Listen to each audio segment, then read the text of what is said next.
Isang lalaki at isang babae ang kailangan para makalikha ng buhay. Pero si Lucita ay ang magpapatunay na isang nanay lamang ang kailangan para mahubog ang kanilang kinabukasan. Hindi na kailangan ng pang-superhero na kapapa ang biyudang teacher na ating makikilala ngayong Miyerkules. At walang panama si Wonder Woman sa kanyang superpower. Dahil ang itataguyod niya ay hindi lang isa kundi 3 anak mula sa kanilang pagkamusmos hanggang sabay-sabay na silang nasa kolehiyo. Ano kamo? Sisiw lang yan. Basta may malaking pera sa bangko. Ang kaso ay walang ganyan ang single parent na si Lucita.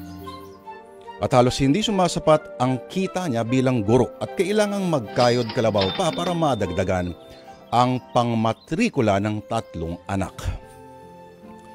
Ang mas pambihira pa ay pag-uwi sa bahay, ang kanyang mga pinag-aaral ay asal doon at donya na hindi niya kayang abalahin na maghugas man lang ng plato o maglaba. Anong mapapala ng isang nanay na tulad niya na matapos magtrabaho buong araw sa eskwela at rarakit pa sa pag-tutor pagkatapos ay parang kasambahay pa na aakuin ang mga gawaing pambahay hanggang katawan niya ay bumigay. Mga kapatid, simulan na natin ang dula natin ngayong Miyerkules dito po sa Sana Lourdes. Kilalanin natin si Lucita, alilang ina.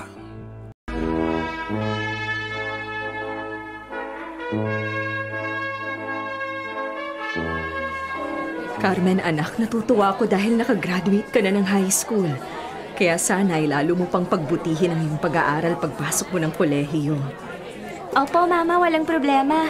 Pero sana madagdagan na rin po ang allowance ko. Ikaw talaga, allowance ka agad ang unang pumasok sa isip mo. Siyempre naman po, hindi aandar ang kotse kung walang gasolina. Siya nga pala, ano bang kurso ang balak mong kunin? Commerce po, Mama, major in accounting. Maganda yan anak, magaling ka naman sa math, kaya alam kong kayang-kaya mo yan. At hindi po ako magiging kontento kahit isa na akong accountant dahil balak ko rin pong kumuha ng kursong abogasya. Gusto mong maging CPA lawyer? Mataas ang pangarap mo anak. Mangangarap din lang po ako, edi tataasan ko na. Sige anak, lagi lang ako naririto para sumuporta sa iyo at umagapay hanggang sa matupad ang iyong inaasam na pangarap.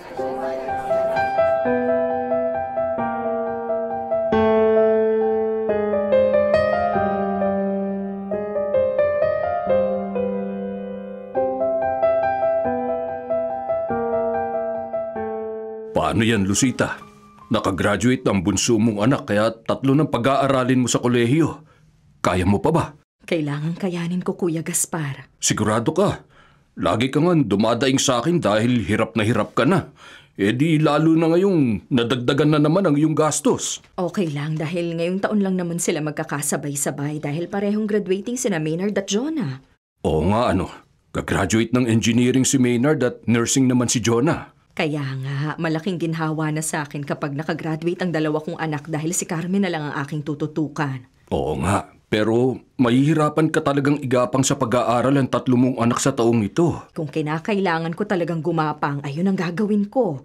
Kailangan kong gawin ang obligasyong nakaatang sa aking balikat.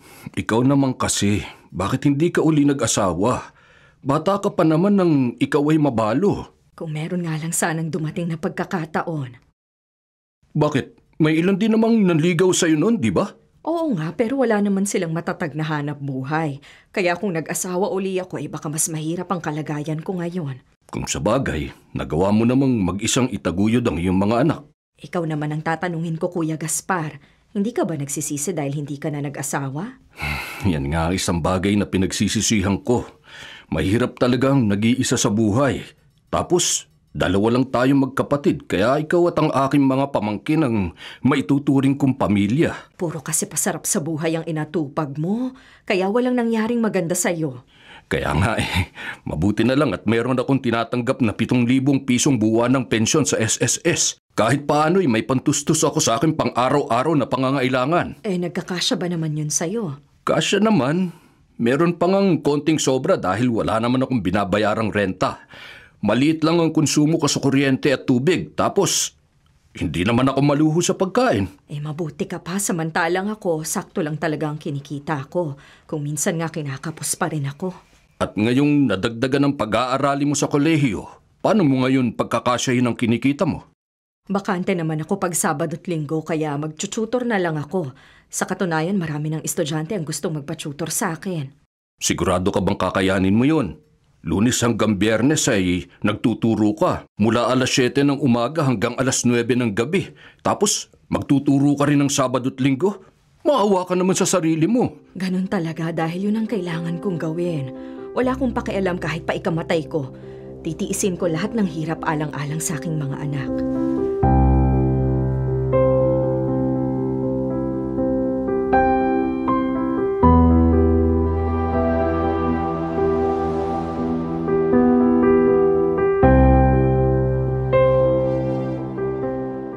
Ngayong mag-aaral na rin sa kolehiyo si Carmen, may ipakikiusap sana ako sa inyong dalawa. Mukhang nahuhulaan ko nang sasabihin ninyo, Mama. Oo nga, Kuya Maynard. May nararamdaman akong hindi maganda. Wala pa akong sinasabi, nagre-react na agad kayo. Kaya nga, sabihin ninyo na. Ano ba yun? Pwede bang magtipid kayo ng konti? Babawasan ko sana ang allowance nyo. Sinasabi ko na nga ba, hindi maganda ang sasabihin ninyo. Siya nga naman, Mama. 1 taon na lang ngayon pa ba niyo kami titipirin? Yun na nga 1 taon lang akong makikiusap sa inyo. Nahihirapan na kasi ako. Huwag kasi ninyong pagsabay-sabayin. Sabihin ninyo kay Carmen na huminto muna siya sa pag-aaral. 1 taon lang naman eh. Mama, simple lang naman ang solusyon sa problema ninyo. Huwag niyong pilitin kung hindi ninyo kaya. At sa palagay nyo papayag ang bunso nyong kapatid? Wala naman siyang magagawa eh. Kagraduate na kami ni Kuya Maynard kaya dapat na si Carmen ang magpaubaya. Nangako na ako sa kanya, hindi ko na yun mababawi. Nako, problema niyo na yan, Mama. Basta ako, hindi ako papayag na babawasan ninyo ang allowance ko. Ako rin, Mama. Hindi rin ako papayag, no? Sa katunayan nga, kapos din ang binibigay ninyo sa akin eh. Pinagkakasya ko na lang. Sige, hindi ko nababawasan ang allowance nyo. Gagawa na lang ako ng paraan.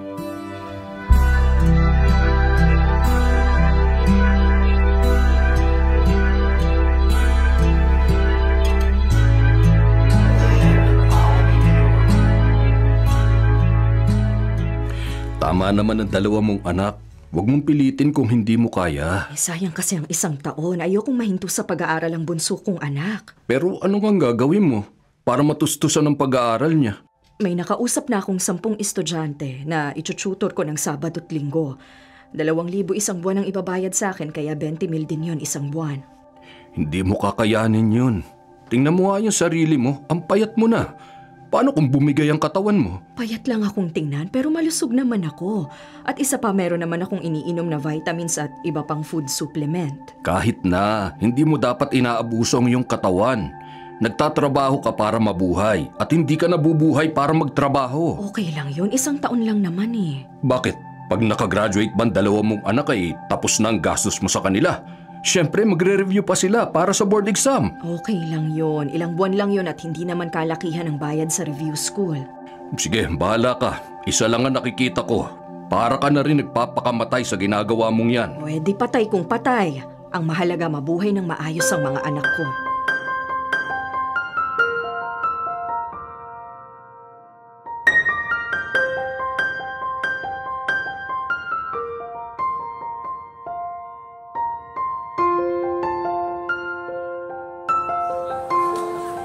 Mahigit 30 taon na akong nagtuturo pero hindi ko kaya ang ginagawa mo, Lucita.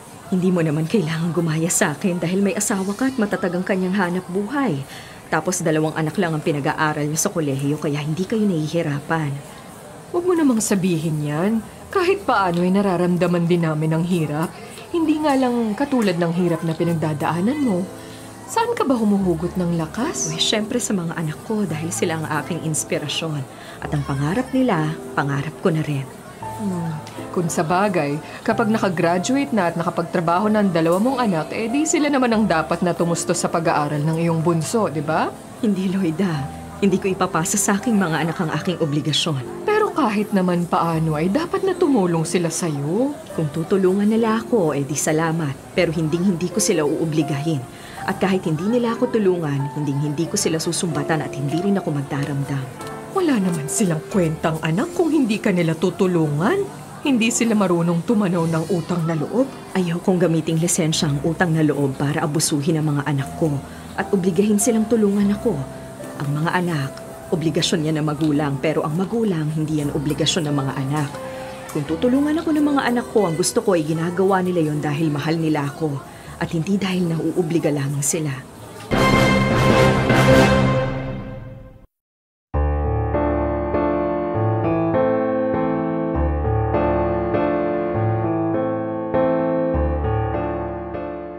Pwede bang ikaw na muna ang maglaba?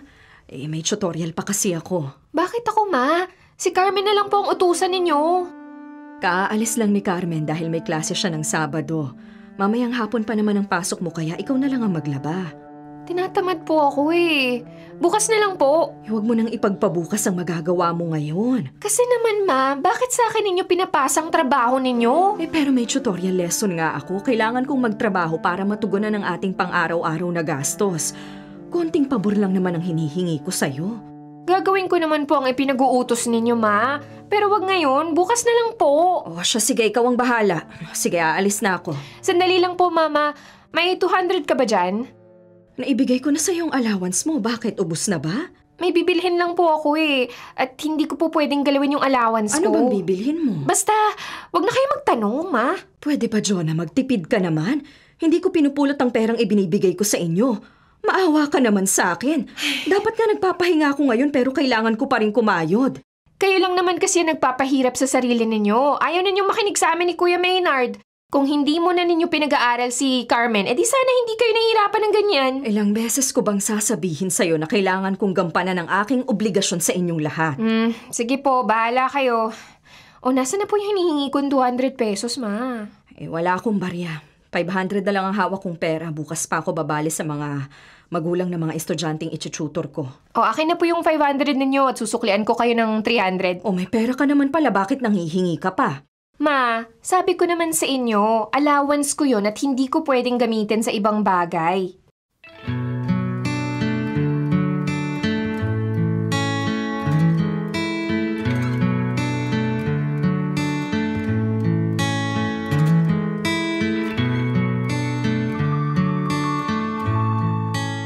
Maglaba ka na, Carmen. Bakit ako? Ikaw ang inutusan ni Mama, di ba? Oo nga, pero ikaw naman ang inuutusan ko. Ayoko, ikaw na lang. Ikaw na lang kaya, Kuya Maynard. Uy, nananahimik ako rito ah. Huwag niyo akong istorbohin. Yun na nga, wala ka namang ginagawa dyan eh. Paano ka may istorbo? Siya nga naman, kuya. Para kang senyorito. Kain tulog ka lang. Ang sarap ng buhay mo. Yung paglalaba, trabaho ng mga babae yan. Kaya pagtulungan ninyong dalawa yan. Ay nako, ayoko, tinatamad ako. Ayoko rin. Sige, bahala kayo. Ewan ko lang kung sinong pagagalitan ni nanay. Bakit ba nagtuturoan pa kayo? Hindi ba kayo marunong magkusa? Sinong gusto niyong maglaba ako? Dati naman pong kayo ang gumagawa nun eh. Siya nga naman po, Mama. Siya, sige. Nakakahiya naman sa inyo kaya ako na lang. Mamaya pagkarating ko lalabhan ko ang mga damit nyo.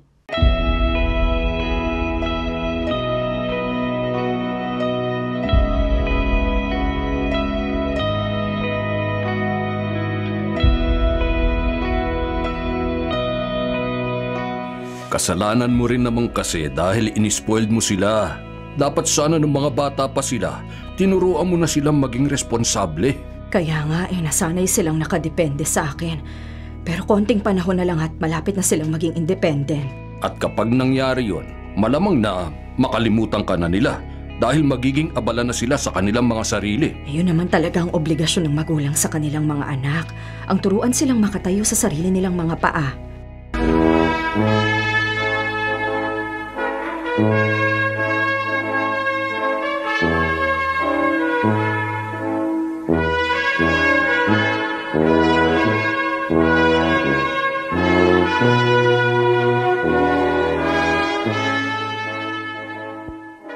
Congratulations, Kuya! Nakagraduate ka na.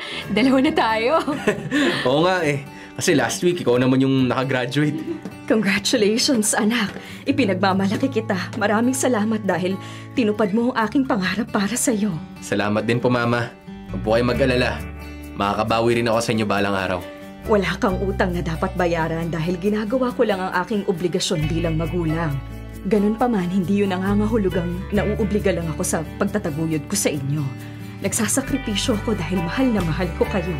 Alam ko naman po yun, Ma. Kaya nga po pinagbubuti ko ang pag-aaral ko para naman hindi masayang yung pagsisikap nyo. Siya nga po, Mama. Nakita niyo namang hindi namin pinabayaan ang aming pag-aaral, di ba? Oo naman, nakita ko ang inyong pagpupursige. Kaya sana naman hindi kayo magbago.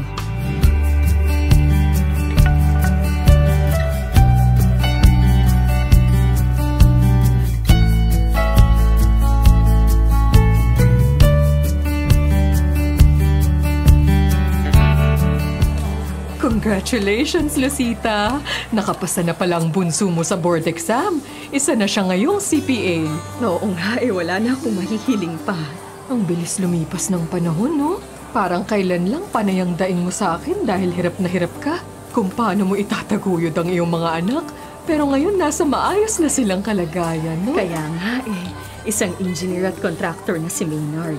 Isang registered nurse naman si Jonah sa isang kilalang ospital.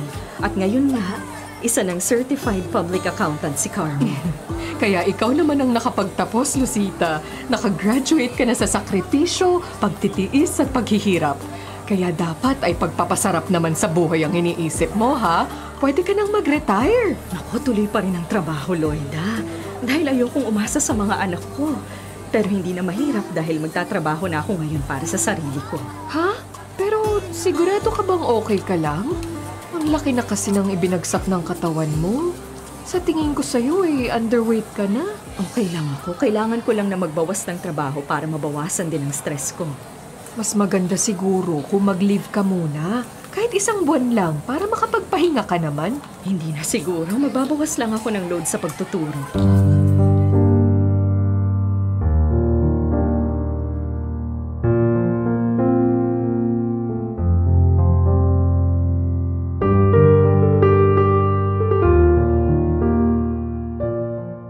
Ano ba naman kayo? Bakit hinayaan yung ang nanay niyo maglaba? Tito, siya naman po kasi may gusto nun. Gusto nga namin po kumuha ng kasambahay pero siya na raw ang bahala sa mga gawaing bahay. E di sana tinutulungan niyo na lang siya. Mahirap na trabahong paglalaba. Meron naman pong washing machine kaya hindi na siya nahihirapan. Yun nga lang, mano-mano siya kung magbanlaw. Kuya Gaspar, halika nga rito. Tulungan mo ako. Tinatawag po kayo ni Mama. Baka magpapatulong na magbanlaw. Sige, pupuntahan ko siya. O ano, ayos ka lang ba? Nahihilo na kasi ako. Ganun ba? Magpahinga ka na at ako nang tatapos ng ginagawa mo. Nahihilo na talaga ako. Umiikot ang aking paningin. Lucita!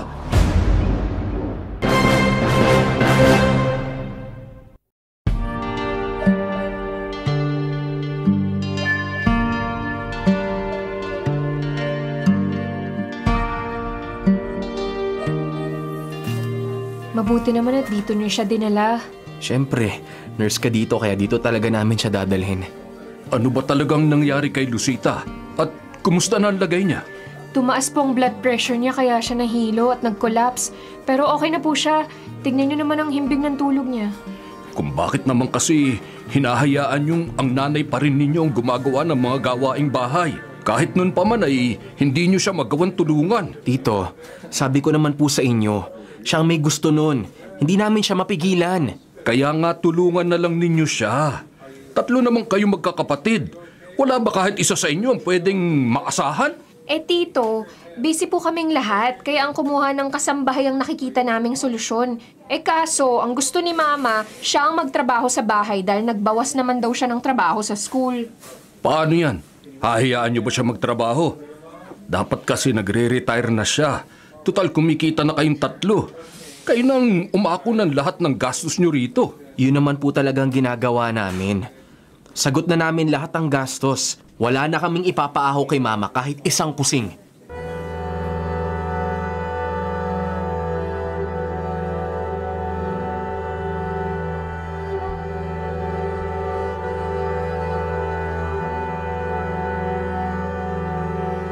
Mama, mas mabuti kung mag-resign na po kayo sa trabaho nyo.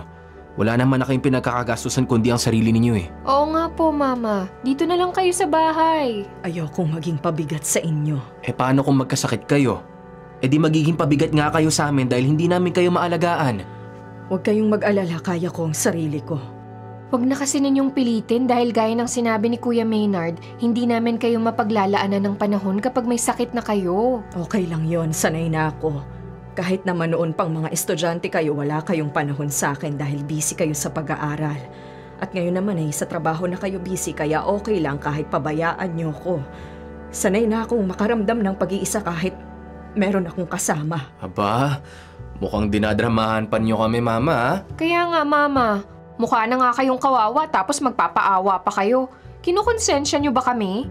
Hindi naman sa ganun, anak. Sinasabi ko lang ang aking saloobin pero hindi ko naman kayo uobligahing pag-ukulan niyo ko ng panahon at pansin. Naku, nagiging sensitive na kayo, Mama. Senyales yan ang pagtandaan ninyo. Oo nga, Mama. Relax lang kayo at huwag kayo masyadong mag-isip ng kung ano-ano para hindi kayo mai-stress.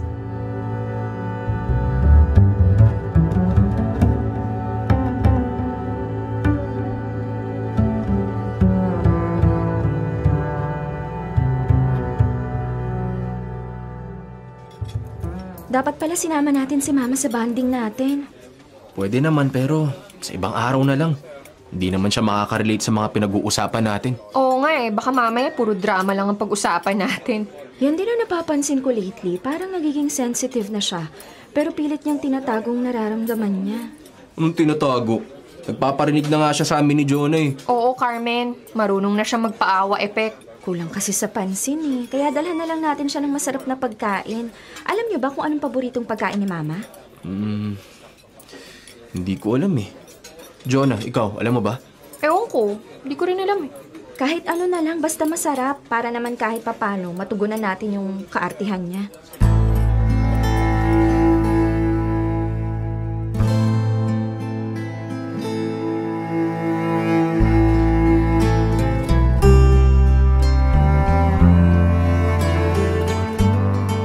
Salamat mga anak. For the first time, naalala niyo kung pasalubungan ng masasarap na pagkain. Mama, bakit parang may halong panunumbat ang mga pananalita niyo? Kaya nga, Mama. Halatang may hinanakit kayo sa amin. Hindi naman sa gano'n. Nabigla lang kasi ako dahil hindi ko to inaasahan. Maraming beses na akong nag-birthday at maraming Mother's Day ang dumaan pero ni minsan hindi niyo ako naalala. Tama pa pala si Kuya Maynard. Sinusumbatan niyo kami. Pasensya na mga anak, nagpapakatotoo lang ako. Siyempre bilang ina, hinahanap-hanap ko ang kalinga niyo at pagmamahal niyo. Yan na naman kayo. Papaawa na naman ba kayo, Ma? Hayaan na lang natin si Mama, Kuya. Dahil nag-iinarte lang siya eh. Pasensya na mga anak kung nagkakaganito ko.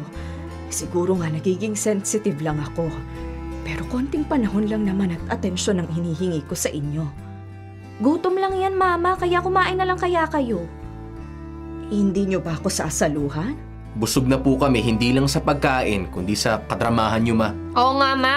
Madrama talaga kayo. At wag na kayo maging demanding. Dinalhan na nga namin kayo ng masasarap na pagkain eh. Tapos gusto niyo pang saluhan namin kayo? O sige, tatanungin ko kayo. Kailan ba tayo huling nagkasabay-sabay sa pagkain? Nung Pasko pa siguro at bagong taon. Anong petsa na malapit na ulit magpasko sa araw na yun lang ba ulit tayong magsasalo-salo? Ay naku, Mama. Masyado talaga kayong madrama. Makatulog na nga. Oo nga, Mama. Naantok na ako. Puro ka drama.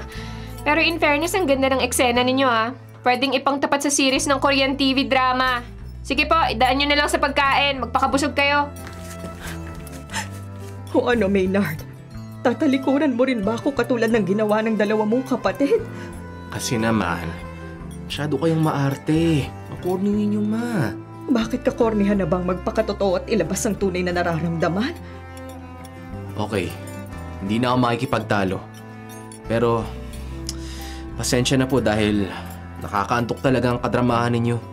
Sige po, tulog na ako, Ma.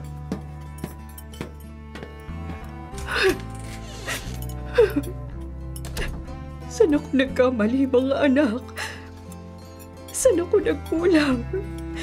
Ibinigay ko naman ang lahat ng aking panahon atensyon at pagmamahal. Pero bakit ganon? Bakit hindi niyo mapag-ukulan ako ng kahit konting pagtingin?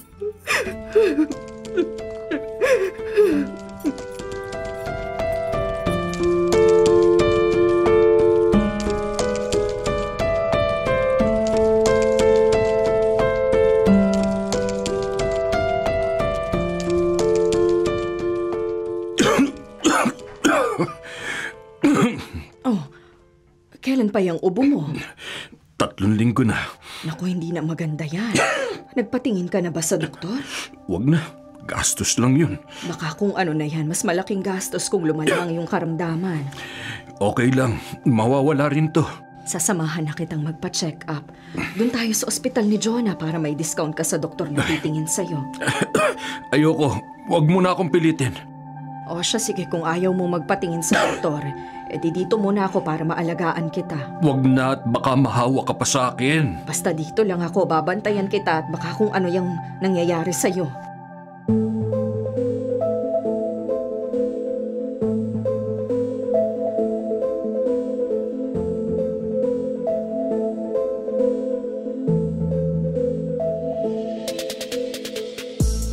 Araw nang hindi umuwi si Inay. Naroon siya kina Tito Gaspar. Baka nagtatampo sa atin. Kulang kasi sa pansin. Siguro nga, kaya hayaan na lang natin siya. Kasi naman, masyado siyang madrama. Kaya siguro nga, sila muna magkapatid ang magsama dahil mas makaka-relate sila sa isa't isa.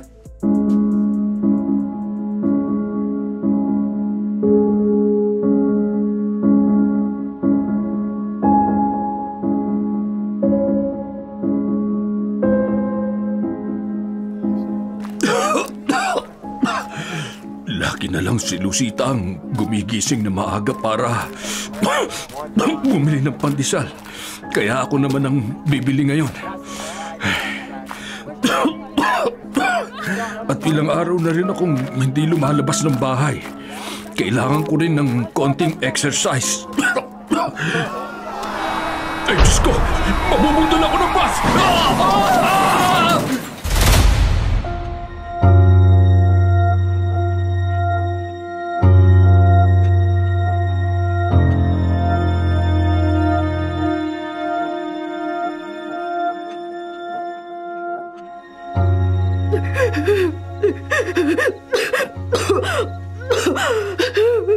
Ma, nailibing na si Tito Gaspar. Hanggang ngayon ba? Nagluluksa pa rin kayo? Anong magagawa ko? Nag-iisa ko siyang kapatid at parang siya na rin ang aking kaisa-isang pamilya. Ha? Kaisa-isang pamilya? Bakit ba, Ma? Ano ba ang tingin ninyo sa amin? Hindi namin kayo kapamilya? Oo, mga anak ko nga kayo pero hindi ko naman maramdamang magkapamilya tayo. Ayan na naman kayo, Mama eh. Mag-uumpisa na naman ba kayo sa kadramahan nyo? Ma, parang hindi na maganda ang ubo ninyo ah. Siya nga naman, Mama. Sasamahan namin kayo magpa-check up.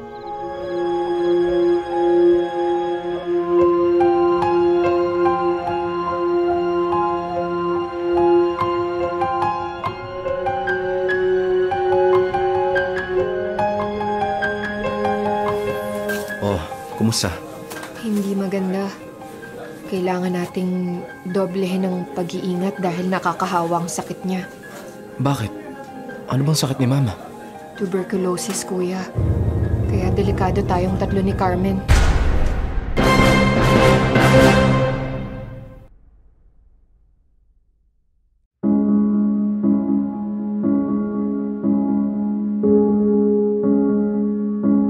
Ano bang nangyari? Bakit nagkaroon ng tuberculosis si Mama? Ang kwento kasi niya sa akin ay may kapitbahay si Tito Gaspar na namatay sa TB.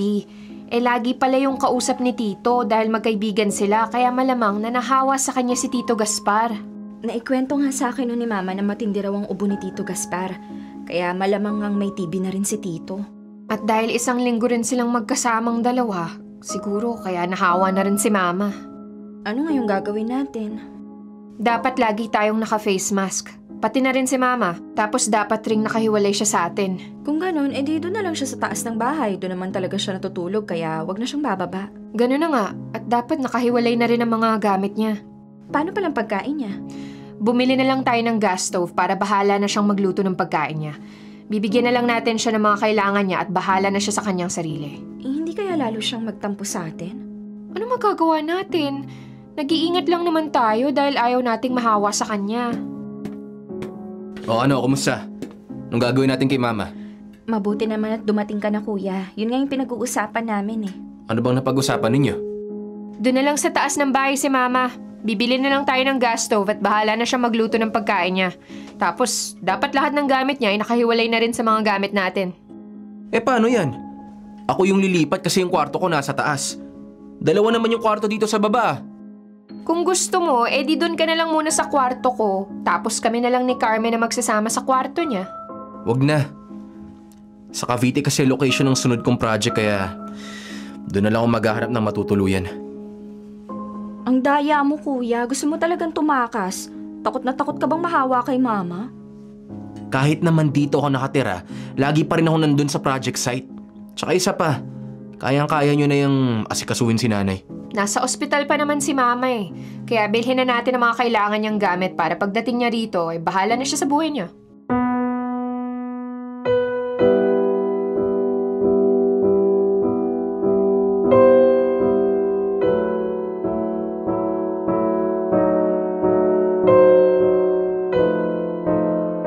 Narito na sa taas ang lahat ng mga gamit na kailangan ninyo. Bumili na rin kami ng ref at puno na yun ng mga lulutuin nyo. Pati yung banyo at CR, puno na rin ng mga kailangan yung gamit, Ma. At dito lang kayo sa taas. Huwag kayong bababa, ha?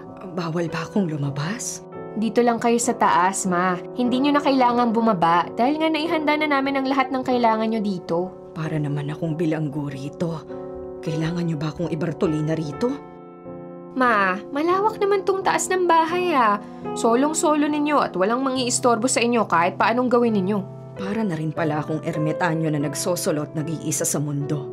Kung sa bagay, kaya nga ng paulit-ulit kong sinasabi. Sanay na akong mag-isa. Hindi na ako maninibago. Ay, nag-uumpisa na naman kayo sa mga drama mo, Ma. Oh, bababa na ako, ha. Simula ngayon hanggang sa gumaling kayo. Kayo nang bahala sa buhay ninyo.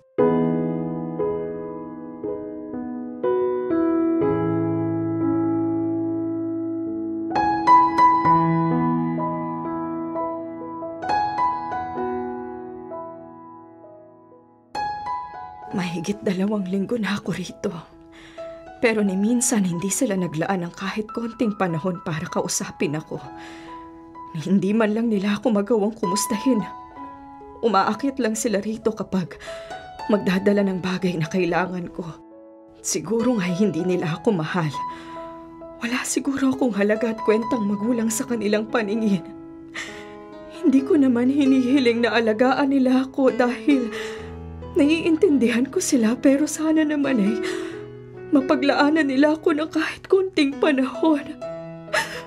Hanggang kailan, mga anak? Hanggang kailan niyo ako kayang tiisin?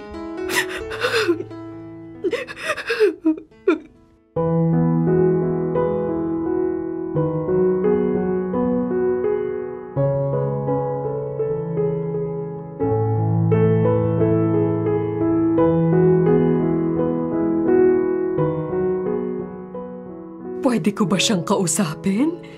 Pasensya na po. Hindi po pwede. At baka mahawa pa po kayo. Hindi naman siguro dahil pareho naman kaming may face mask. Lagi nga niya akong tinatawagan at nakikiusap na bisitahin ko siya eh. Yun na nga eh. Nagkakausap naman po kayo sa cellphone eh. Di dalasan nyo na lang ang pagtawag. Siyempre, iba pa rin yung makausap ko siya ng personal dahil malaking bagay yun para lumakas ang loob niya. Best friend ko ang nanay mo, kaya huwag mong ipagkait sa kanyang pagdamay ng isang kaibigan katulad ng pagkakait ninyo ng pagdamay sa sarili ninyong ina. Hindi ko na gusto ang tono ng pananalita ninyo ha. Magkaibigan nga kayo dahil parang nanunumbat na rin kayo eh. Hindi ako nanunumbat. Sinasabi ko lang ang inyong mga pagkukulang bilang anak. Kaya nga dapat pa kayo magpasalamat sa akin eh. Dahil may mga katulad kong nakahandang punan ang inyong mga pagkukulang.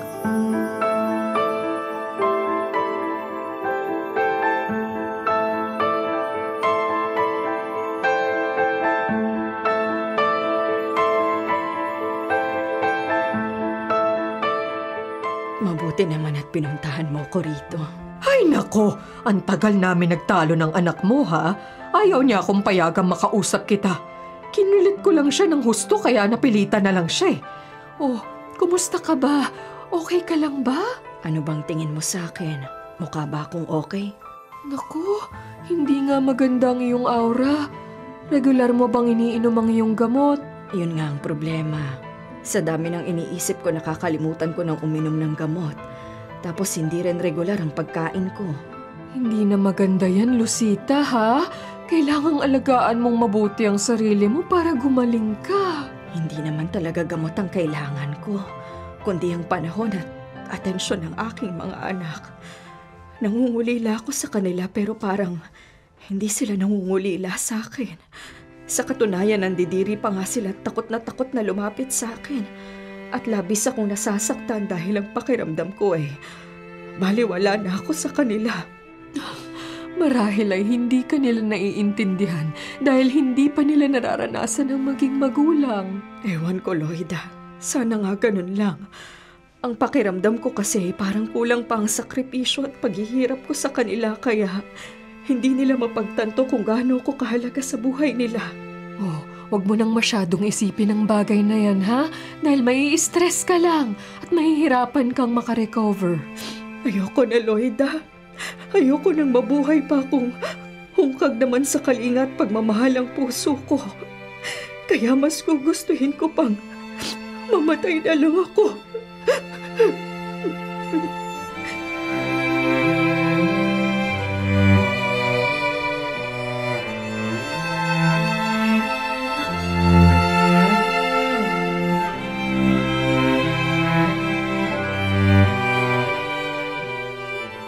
Oh, kumusta na? Anong lagay ni Mama? Ewan ko, hindi ko alam. Itanong mo kaya kay Ate Jonah dahil siya lang naman ang umaakyat sa taas para dalhin ang mga pangangailangan ni Mama eh. Grabe ka naman. Para namang wala kang pakialam kay Mama. At nagsalita ang mayroong pakialam. Umpisa nang umalis ka, ngayon ka na lang uli bumalik. Alam mo namang busy ako sa project ko eh. Ngayon ako nagkapanahon para kumustahin siya. At bakit ako ang tatanungin mo? E di umakyat ka sa taas at kumustahin mo ng personal si Mama. Namimiss ka na niya kaya sige na kausapin mo na siya. Saka na lang kapag magaling na siya. Maynard, anak! Mama! Sandali lang, huwag kayong lalapit sa amin. Siya nga naman, Mama. Diyan lang po kayo. Bakit ba parang nandidiri kayo sa akin? Hindi naman sa gano'n, nag-iingat lang kami. Oo, Mama. Kaya umakyat na po kayo. Namiss kita, Maynard. Ang tagal na kitang gustong makita tapos ipagtatabuyan mo lang ako. Hindi naman po sa ganun. Katulad po ng sinabi ni Carmen, nag-iingat lang po kami. Huwag kayong mag-alala. Dahil balang araw, hindi nyo na ako makikita kahit kailan.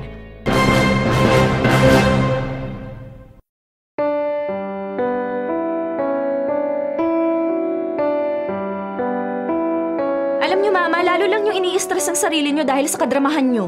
Ganun na nga, Mama. Para kayong batang nagmamaktol dahil hindi nabigyan ng candy. Hindi nyo kasi alam ang aking nararamdaman kaya hindi nyo ako maiintindihan. Alam ko, Mama, kulang lang kayo sa pansin. Oo! At nasasaktan ako dahil alam kong sinasadya nyo yun. At anong gusto ninyo? Ibuhos namin sa inyo ang aming buong atensyon at panahon? Gusto ba ninyong mahawa kami sa inyo? Oo, naiintindihan ko kayo. Alam kong nag-iingat lang kayo. Pero hindi naman siguro dapat na umabot sa ganito na halos ipagtabuyan niyo ako na parang isang hayop. Tao ako at meron akong damdaming madaling masaktan. Masyado naman kayong maramdamin, Ma. Dahil masyado kayong manhid at walang pakiramdam.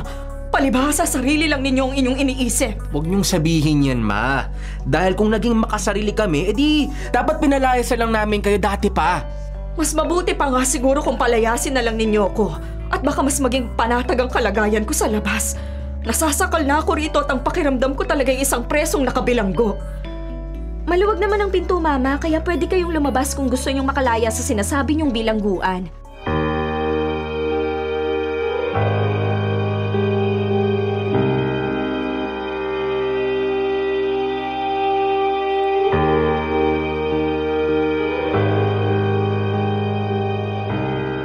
Paano yan? Nasaan na kaya si Mama?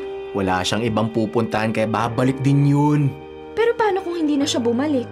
Sabi ko naman sa'yo, wala siyang ibang pupuntahan. Malaki ang hinanakit niya sa atin kaya malamang hindi na siya bumalik. Anong gusto mong gawin? Susundan ba natin siya at hahanapin? Ewan ko, ano bang dapat nating gawin? Maghintay na lang tayo at kapag hindi siya bumalik, edi mag-report na tayo sa barangay. Hindi naman siguro lalayo yun. Pero paano kung may hindi magandang nangyari sa kanya? Siguradong tayong sisisihin. Masyado ka namang advance mag-isip. Saka na lang natin yun problemahin kapag nangyari na.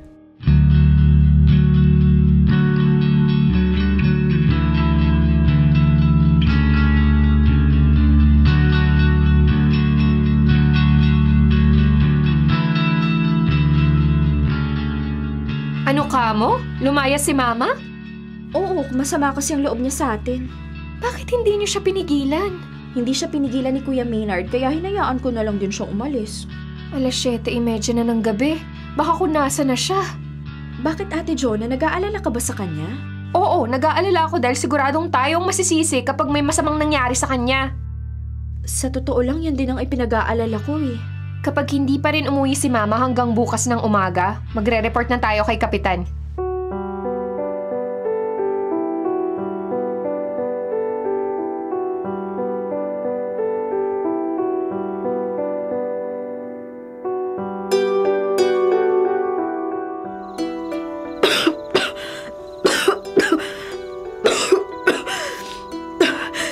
Dito na lang ako sa plaza. May mga ilan din akong nakikitang natutulog sa upuan kaya maghahanap na rin ako ng aking matutulugan. At hindi na ako uuwi sa bahay dahil wala na akong halaga sa aking mga anak.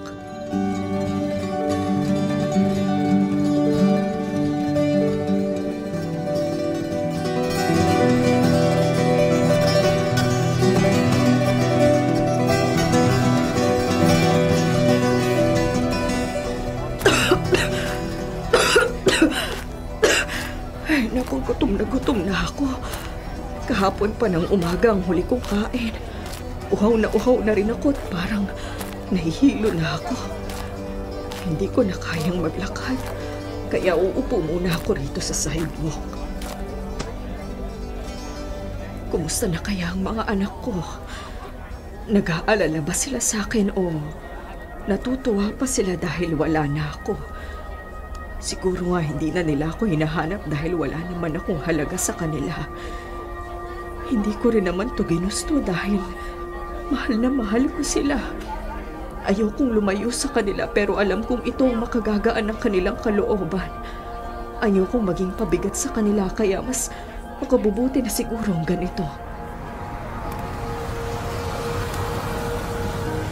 May humintong kotse sa tapat ko at bumukas ang bintana.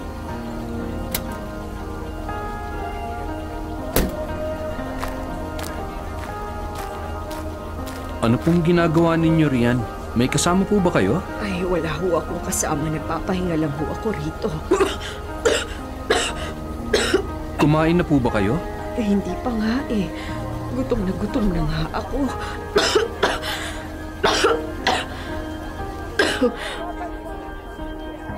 Mukhang may sakit pa yata kayo. Oo, naku, kaya huwag kang lumapit sa akin at baka mahawa ka. Huwag niyo po akong alalahanin. Ako po nag-aalala sa inyo. Pakakainin ko po kayo at pagkatapos, patitingnan ko po kayo sa doktor. Eh, teka muna, sino ka ba at bakit mo to ginagawa? Hindi na po mahalaga kung sino ako. Basta sumama po kayo sa akin. Pakakainin ko kayo at dadalhin ko kayo sa ospital kung kinakailangan. Eh, nakikita mo namang madungis ako. Marurumihan lang ang maganda mong kotse at gaya ng nasabi ko, TB ang sakit ko kaya mahahawa ka sa akin. Kaya nga po, ipapagamot ko po kayo. Tara na po, sumama na kayo sa akin.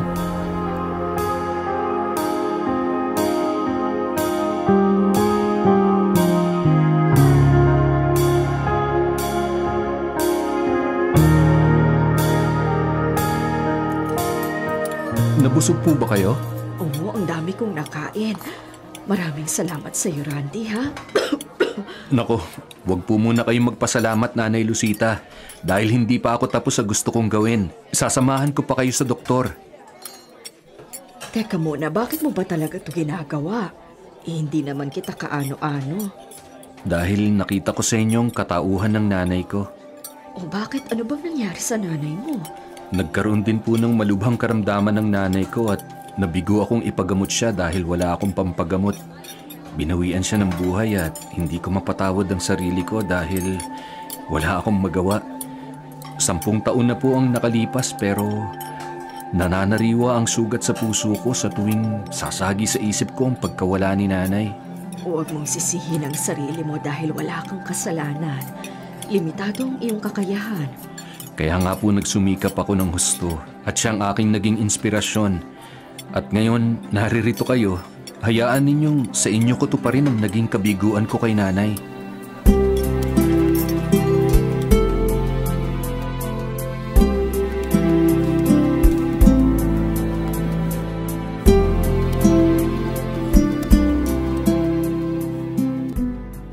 Nag-report na tayo kay Kapitan at hinahalughog na rin ng mga barangay tanod ang buong barangay. Pero hindi nila nakita si Mama. Hindi naman siguro siya pupunta sa malayo. Paano mo nasabi yan? Hindi nga natin alam kung nasa na siya. Ano na ngayong gagawin natin?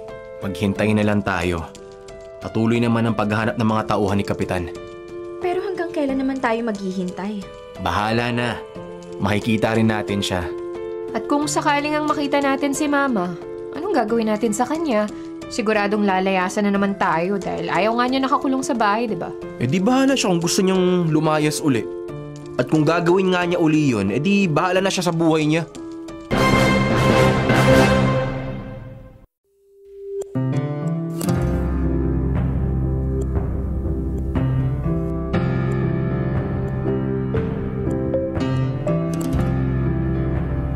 Nag-iisa lang po ako rito sa aking kondo kaya dito na muna kayo habang nagpapagaling. Basta, regular nyo lang pong inumin ang inyong gamot at makaka-recover na kayo sa loob ng 3 hanggang 6 na buwan. Yun po kasi ang sabi sa akin ng doktor. Maraming salamat sa iyo. Hindi kita kaano-ano pero tinulungan at kinupkup mo ako. Masaya po ako sa ginagawa ko. At ako pa nga po ang dapat magpasalamat sa inyo dahil sa pagkakataong ito, ang pakiramdam ko po kasi ay naibsan ang lungkot ko na naramdaman ko nung pagkawala ng nanay ko. Paano pala kung mahawa ka sa akin? Alam mo namang sobrang nakakahawa ang sakit ko. Nasa tamang pag-iingat lang po yan. Magkahiwalay po naman tayo ng kwarto.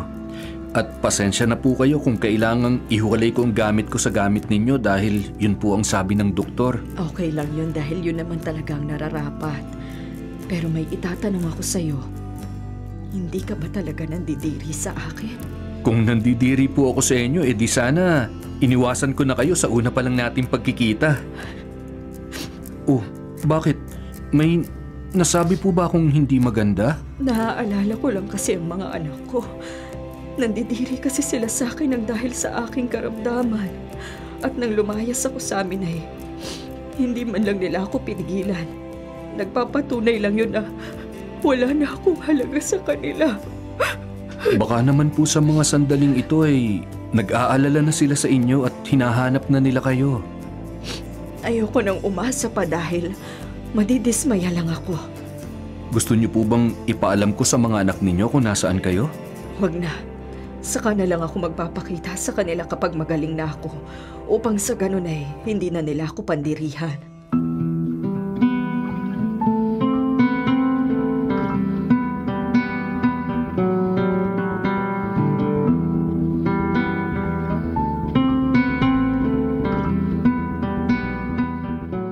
Mahigit 3 buwan na ang nakalipas pero ni Anino ni Mama hindi pa rin natin nakikita. Oo nga eh.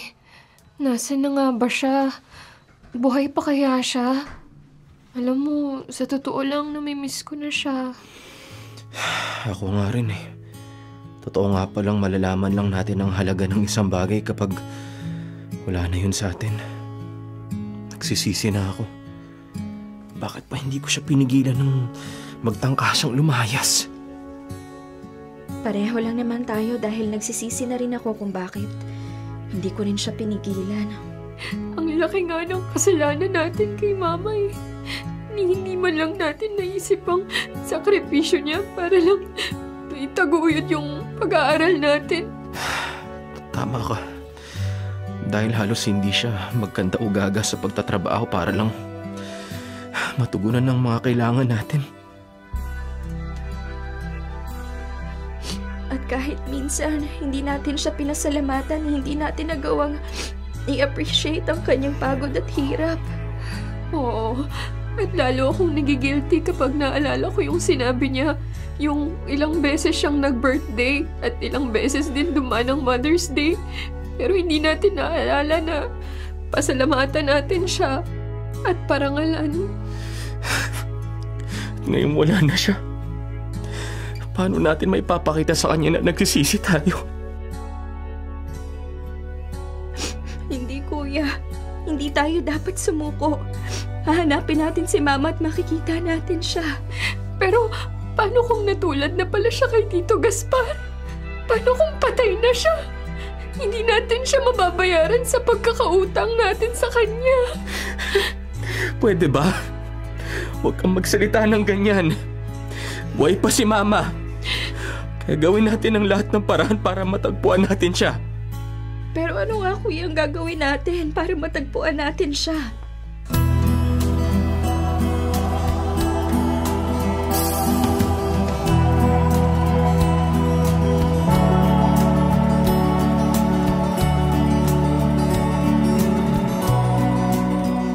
May good news po ako sa inyo, Nanay Lucita.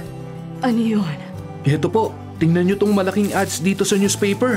Aba, ang laki ng mukha ko rito At nariyan din po ang mukha ng 3 ninyong mga anak. At may kanya-kanya po silang mensahe sa inyo. Sige po, basahin ninyo. Totoo ba to, Randy? Totoo ba ang mga nakasulat dito? Totoo po yan, Nanay Lucita. Mahal na mahal po kayo ng inyong mga anak. At nagsisisi po sila sa kanilang nagawa. Hindi ko talaga to inaasahan. Ang buong akala ko nakalimutan na ako ng aking mga anak. Pero nagkamali pala ako. Opo, Nanay Lucita. Hinahanap kayo ng inyong mga anak at nasasabik sila na muli kayong makita. Ako ba'y nasasabik na rin sa kanila? Gustong-gusto ko na silang makita at mayakap. Sige po, Nanay Lucita. Gusto po ninyong samahan ko kayo sa kanila? Sige, Randy.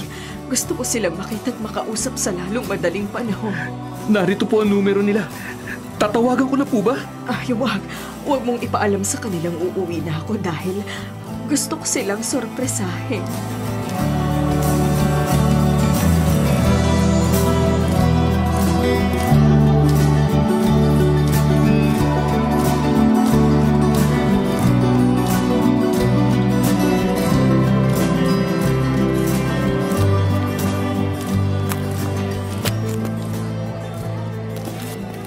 Oh, kanina pa kayo paikot-ikot dito sa tapat ng bahay natin.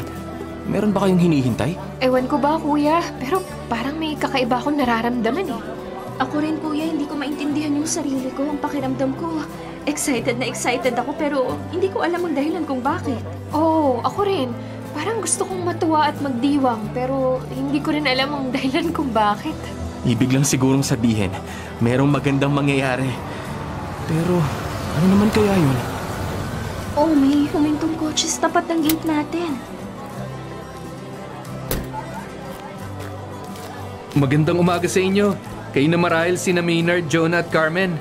Oo, kami nga po. Sino ka at bakit mo kami kilala? Nabasa ko kasi sa ads ang tungkol sa nawawala niyong ina. Bakit? Alam niyo po ba kung nasan siya? Oo, sandali. Bubuksan ko tong pinto ng kotse. Mama! Mga anak ko! Salamat, Mama. Nagbalik kayo. Miss na kita, Mama! Ako rin, Mama! I miss you so much!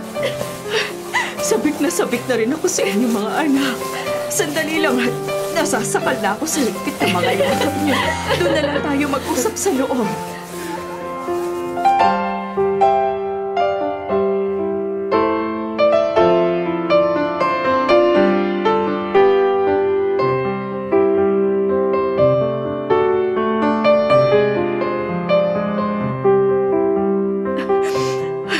Nag-uumapaw sa galak ang puso ko at nagpapasalamat ako sa Diyos dahil para tong isang himala.